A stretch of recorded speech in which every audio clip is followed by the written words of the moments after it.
Okay, having played what is now 20 plus hours of Zelda Tears of the Kingdom, it's time for me to give my first quote unquote impressions of this game.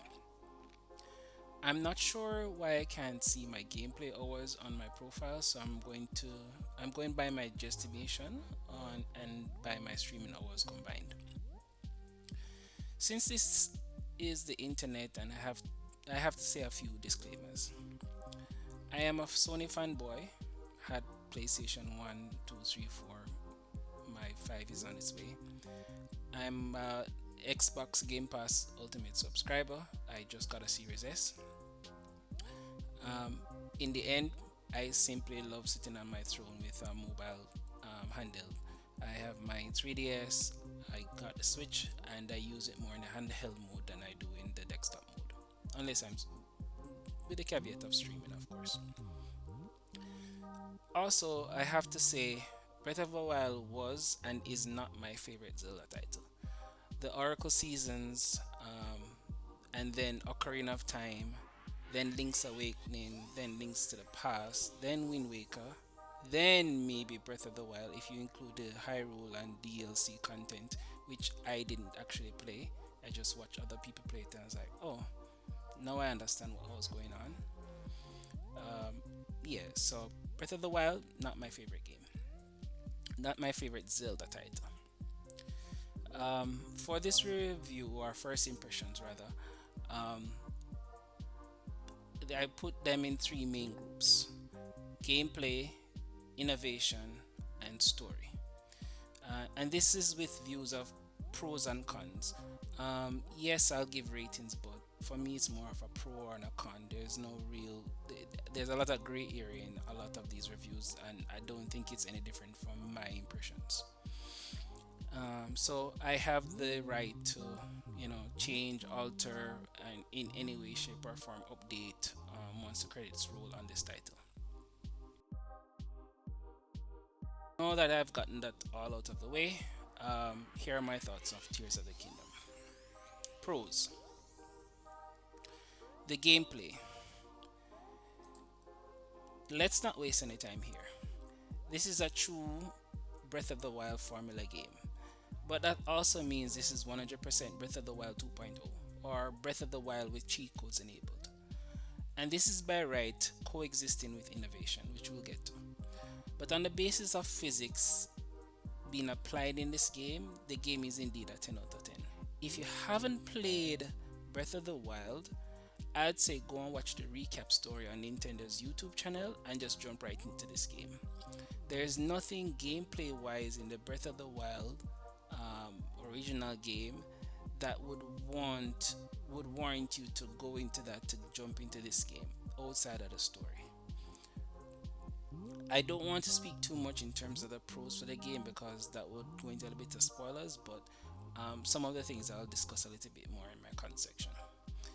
So again, great gameplay, everything that you've seen or heard in terms of the mechanics of this game, it's a definitely something you just need to enjoy. Nobody should be spoiling gameplay for anybody because the reality is that's one of the key things about that makes this game awesome. So great, 10 out of 10. 2. Innovation. This is what I would consider to be the most subjective score to review in any game, as what a developer pours in their heart into, or what they may or may not want to see in a game, may or may not translate well to other persons. I've seen polls about what are the best new feature or mechanic for this Zelda Tears of the Kingdom is, and I would say in all of them, all of the new abilities, I've seen Recall just being simply underrated.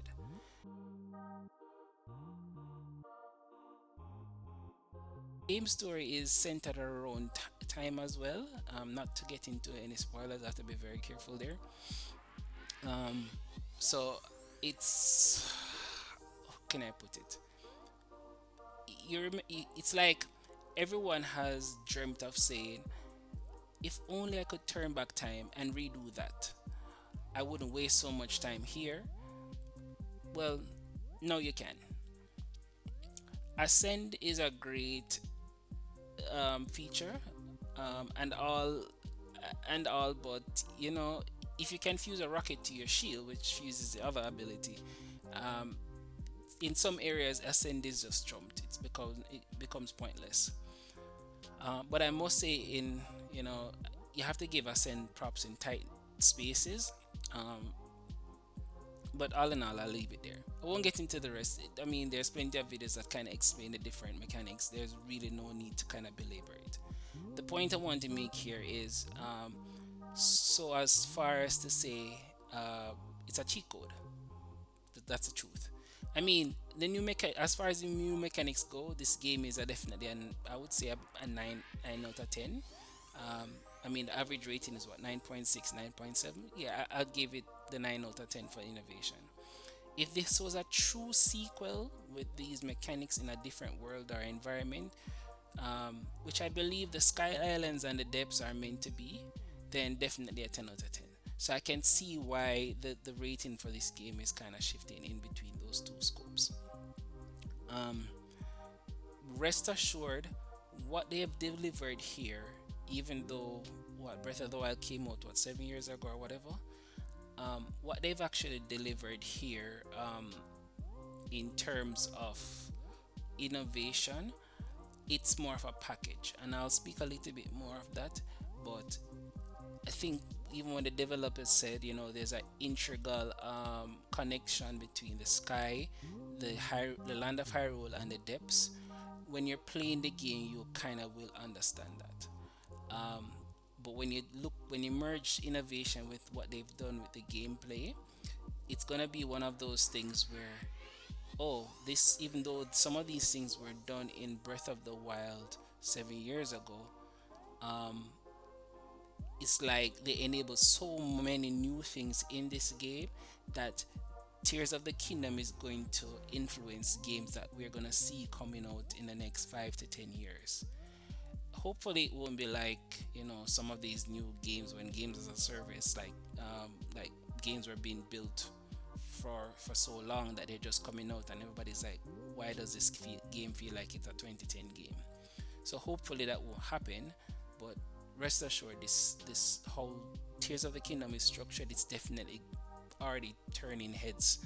How can we do this and make it even better with additional resources, more RAM, um, on more updated consoles? So I look forward to seeing that. So yeah, great game, 10 out of 10. Um, so this whole sandbox application of how Tears of the Kingdom is with the new mechanics, great. Or at least you see like some games try to circumvent that, um, in terms of the mechanics and the physics being applied here, and probably even sell it as a microtransaction for certain stuff. Because there are certain things here that could have easily been sold or done differently, by Nintendo to make them even far more money. That's just simple facts.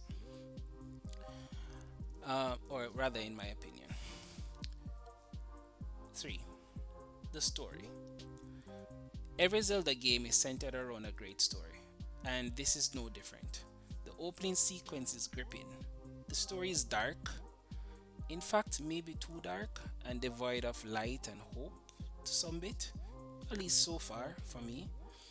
And though Zelda still plays the damsel in distress, she takes on a nice, not unique role, that I'm totally invested in.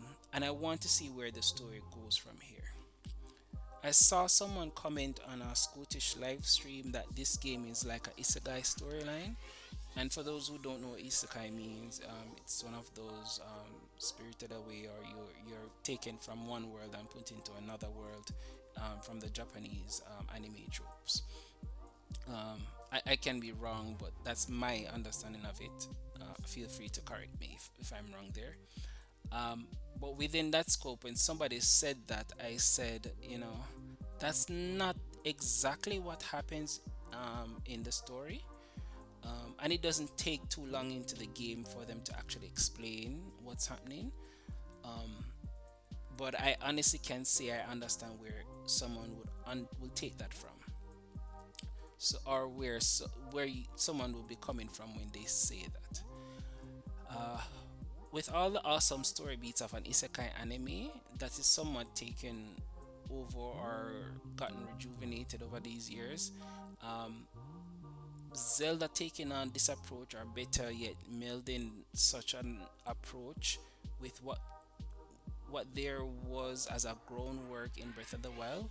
Um, I'm thinking about like the mementos in Breath of the Wild when you were collecting the mementos and you're gaining back memory as to what was happening in the past. I think they found another neat way of twisting that here in Tears of the Kingdom. So this story is no doubtedly, it's going to sit well for years to come. I think this Tears of the Kingdom story is going to be one of those memorable Zelda stories. Again, in my opinion, of course. Um, so far, I'm engaging in the story, so I can see why people would give it a 10 out of 10. It's definitely a great story for me in that regard. All right. Now, with all the positivity out of the way, I do have some points to raise um, to why I question the rating for this game that many have given it. Here are my cons. One, the gameplay. Um, as a fan of Zelda, but more so of the 2D games rather than the 3D masterpieces, Breath of the Wild was never going to be my favorite game. I understood the breaking weapons mechanics, but that broke the game for me. So in Breath of the Wild, it was a hard leap for me to take. That aside, I love the adventure aspect of the Breath of the Wild so much. Getting lost, traverse anywhere, do anything, seemingly. So more of that is by no means a deal breaker for me when it comes down to Tears of the Kingdom. But sad to say, so far I still feel like left asking myself, is that it? Without giving away spoilers here, there's an example of my biggest gripe when it comes down to the open world format. You are free to not fight an awesome new or upgraded old enemy from the previous game if you don't want to. In comparison, if you remember when you played, say, Ocarina of Time, those huge title cards come across the screen for a mini boss or a final boss. Or if you're playing the top-down 2D games, you always have to go through like a mini boss to beat the second boss. And yeah, quote unquote, those were in close proximity dungeons. But the idea of Breath of the Wild and Tears of the Kingdom is that the open world map is your quote unquote dungeon. Uh, Again, people can have a different viewpoint of that. That feel free to curse me about that in the comments. But that was my viewpoint of it. Sometimes you see these huge massive monsters in the old games. Those monsters will be in like a secret compartment, or they will be a step before you get to the main boss or something like that. In this, if you're just roaming the world, you can book up on one of these huge things and you see these huge title cards come across for Breath of the Wild and say, like, one of those titles, one of those rock monsters, whatever, and you have to figure it. But after you find one, I think there's like one in every corner. Once you find one, oh, you know what to do: jump on its back, beat this and whatever, and it's dead. So you kind of get an idea. So it's like it took something away. The open format took something away, even though it tried to fill those gaps. And Breath of the Wild is so massive, and Tears of the Kingdom is far more massive, in my opinion, than it.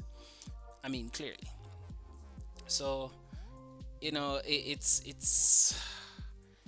it's like in Tears of the Kingdom, I can easily rocket past a horde of enemies. Why?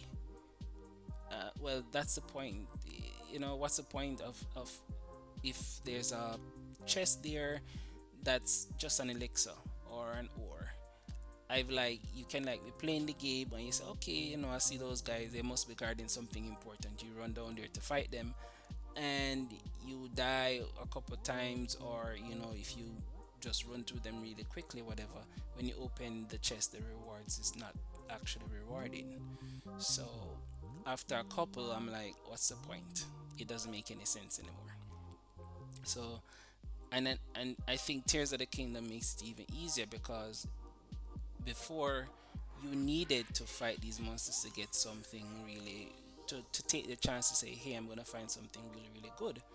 In this game, you have just so many ways of not needing to fight the 100th goblin in order to get something special, or you have the chance of opening a chest to find something special.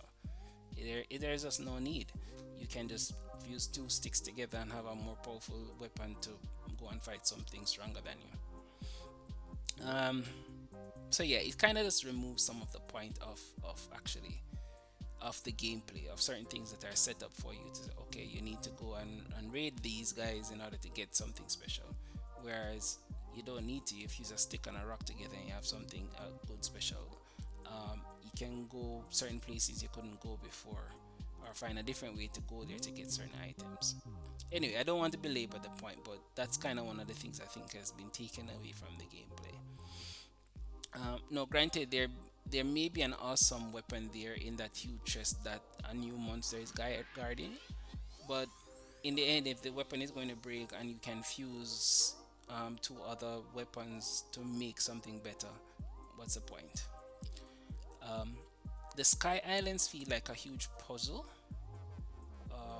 and the depths feel like an added difficulty DLC level that could be probably dropped in Breath of the Wild now, and no one would even know the ways of the wiser. Now, as a just make it clear, as a package, this is an awesome gameplay experience. And again, if anyone has not played Breath of the Wild, I'd strongly recommend they not playing it and simply watch the story recap on Nintendo's website and play this game instead. They will enjoy reading every new boss, every all like the innovative goblin camps, the new monsters that some of those new, like the Zony Eyes, the new monsters basically that aren't in Breath of the Wild that are here, how they make them, in terms of increase their reach and do all kind of manner of things while still keeping the formula of how some of the other monsters are attack. Yeah, this it's great. So, but I would recommend anyone just skipping Breath of the Wild and just jumping right into this game if they want to fully enjoy it. But as someone coming over from Breath of the Wild, I mean, like, uh, monsters finding new ways to kind of defend themselves or putting themselves in unique spaces and whatever. I'm sorry, it's like it's not worth the reward. Um, it's just give it. You're just given so much more you can do, so you can literally just skip them. If you want the fun, it's definitely there to be had. Two. Speaking of innovation, the innovation in this game is definitely going to feel like DLC content for many. And I want to say by no means is that the negative here, as the three physical layers to this game is a must play for anyone seeking to adventure out in this IP. But the innovations here are really just massive cheat codes.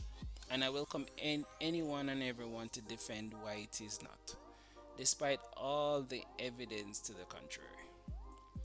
There are set areas with a clear idea or guide how to solve a puzzle. But in truth, it's like the reverse of that Thomas Edison quote: I have not failed, I've just found 10,000 ways that won't work. Or something to that effect, as so many people have requoted him. The point here is there is no right way when you can deviate from a linear path. And when you get to the destination, you would often realize that there is no linear path to begin with. Um, with Tears of the Kingdom, I finally understood another purpose to shrines. They were to put back what was lost when a game takes its puzzles and monsters from a dungeon scope to an open world setting, and that's why I felt shrines were monotonous and repetitive after the first 40 or so in Breath of the Wild. I stayed away from spoilers for Tears of the Kingdom, but I did hear the praise of shrines being better and the return of dungeons to bring back what was lost. Now, firstly, the dev team clearly considered shrines dungeons, so let's not separate the two. Secondly, I do feel that shrines are more polished than before, but I can't say that they're innovative. Thirdly, before you find your first dungeon, you'll quote unquote dungeon, you'll probably find a dozen caves or 2 dozen shrines. So if the true innovation is so sparse, then why bother? I don't know. That's just my thoughts. Three, the story. Now, obviously, I can't say much here without getting into spoilers, and I need to properly finish the game, but I do want to call out one big flaw I find that takes me out of Tears of the Kingdom. Now, I want to preface this point by saying the wonderful, diverse gaming community, with so many views similar to gremlins before they get fed after midnight or take a bath, that this game is reportedly a masterpiece, directed by Hidemaru Fujibayashi and produced by Eiji Aonuma, and so far I concur.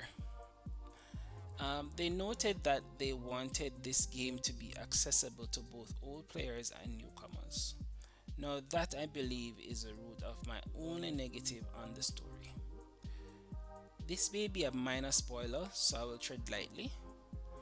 The game is set up as a direct sequel to Breath of the Wild, and I was more hyped for this game than I was Breath of the Wild, because my favorite Zelda games have been direct sequels, both of which I doubt many played. Oracle Games continued the story in the next game and gave the full story of Ganon, and that I think many have missed out on. I'm really looking forward to when that game actually get released on the NSO, but I would even go as far as to say I don't want it to be released on the NSO. It will, but at the same time, I would say I would want that game to be fully remade, similar like how they remade Link's Awakening. Um, though I found Majora's Mask difficult and annoying due to the time mechanic, that innovation played so well in the story. It's really and truly an underrated masterpiece. In the Oracle games, however, the story continued over the game. Um, the story continued over, and the game changed where, you know, I have to tread lightly. Um, you're already known by many persons in the game, um, and herein lies my issue with Tears of the Kingdom.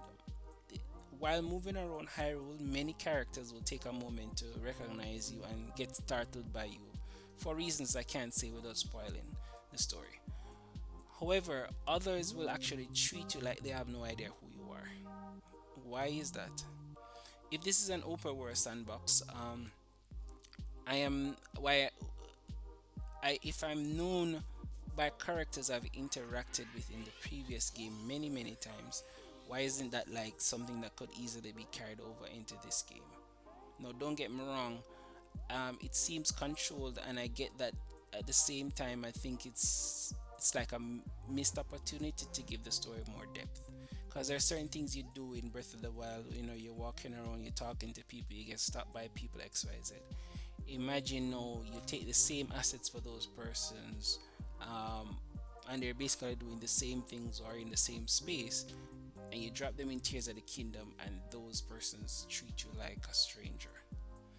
I know it may be a minor limitation and a minor gripe, and it could just be saying, imagine if you had to quote, like, give all of these NPCs unique dialogue so that they can recognize you, as opposed to for new players, those NPCs giving them guidance and telling them how to do things and what to do.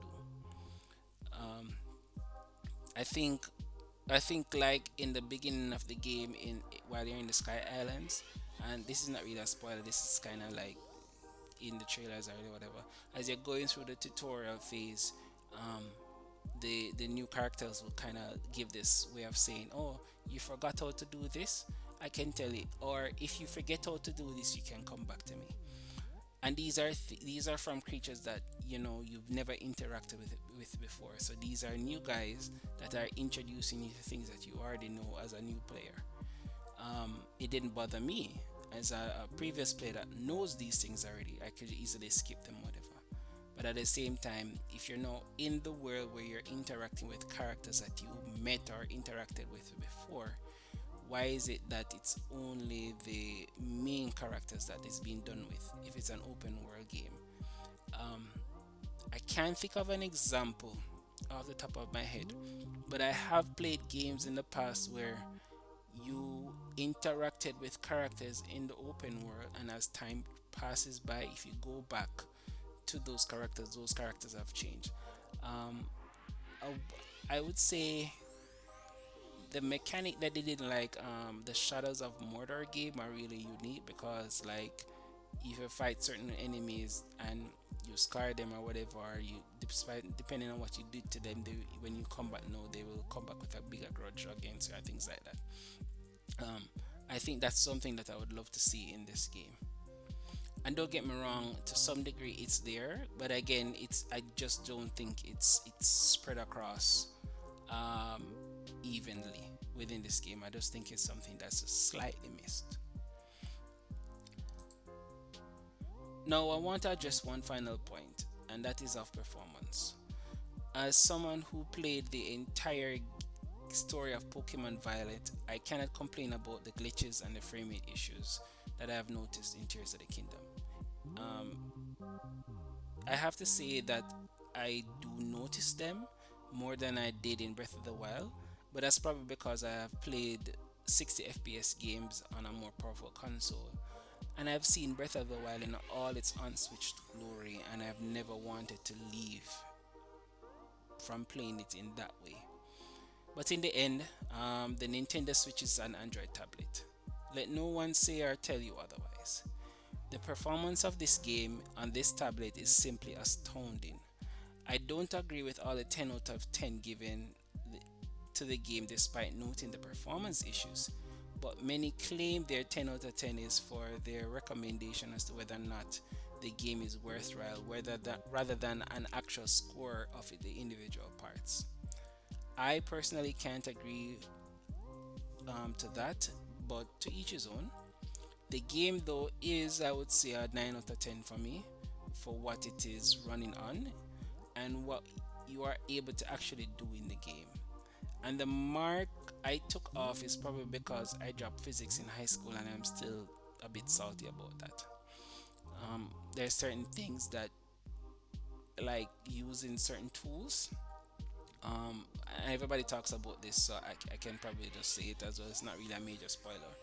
When you're actually utilizing the fuse the fuse the fuse mechanic to kind of like meld certain items together, it really sucks up a lot of resources. And I don't necessarily mind it. You won't really see it that much if you don't have a keen eye for it. But then there are certain times you will literally will see like, okay, you're moving something and the response is just not there. And if there's a lot of things on screen, you can understand why. And it's again, the fuse is like, well, not the fuse, the ultra hand, I should say. And yeah, like the ultra hand, let's say it's again a step up from the magnet that you had in the previous game, but it's like it has a spatial depth. Let's say there's an item far off. If you activate it, it's gonna try to find that item and highlight that, oh, you can actually go and get that chest or whatever. But once it's like the closer things that you can actually um you know put together, and there's so many things you can actually build with the ultra hand, you really and truly have to like take a look at it and say, oh, all right, cool. Some of these things that are here, the more you try to when you activate the ultra hand, it literally enabling you to touch any one of those items, and each individual item is going to take up resources because they're in a state where, okay, I can be moved, so I need to be ready at any point in time. It's like on a football field, you have a certain amount of players on each side, but then you also have the bench. And once you activate, you're the coach, and once you activate, everybody on the bench and everybody on the football field are in play. You could literally switch out anybody at any point in time, whatever. So it's just gonna take up a lot of resources and bandwidth. Um, so I would say that's something that you have to be mindful of, really and truly. All in all, this game is indeed a must play and is a masterpiece in so many ways. But make no mistake, it is not a perfect package overall. It's a true sequel in so many ways. It does feel like DLC, but in other ways, it feels like what Breath of the Wild was to be. With so many AAA titles coming out as what I feel like are demo disc of like the PS2 era, Nintendo seemingly built Breath of the Wild on the Wii U as a demo for the Switch and simply released it, to test the waters and end up with a massive hit on their hands. Though it's not, uh, though it's not my preference of a Zelda formula, this open world format, I can't wait to see how the next title shapes up to be on next gen hardware. Alright, look forward to my story review when I finish the story of the game. I don't think there's really going to be a need to kind of delve into anything else. I think I'm moving at a good pace, and that is with the usual expected weird distractions on the way while playing Tears of the Kingdom, just as it was in Breath of the Wild. Um, I roamed for so long in Breath of the Wild before I actually stopped and say, hey, let me finish the story. And technically, I never even really truly finished the story. It was a spoil for me. It was like literally there at Ganon's castle after beating the four titans and whatever. And it's like, yeah, if it gets spoiled, but I mean, the story was there. The story was awesome. Anyway, look forward to that. The usual stuff, like, subscribe, leave your comments below, the good, the bad, stay away from the ugly, and all that good stuff. Again, this feels like a huge review, but it's really and truly like just first impressions. I know there's gonna be a lot more that I will discover, and my mind might shift or change, but I think for the most part, this is really and truly an awesome game. So I'll leave it there. Thanks for anyone who makes it this far. Really appreciate it. All the best.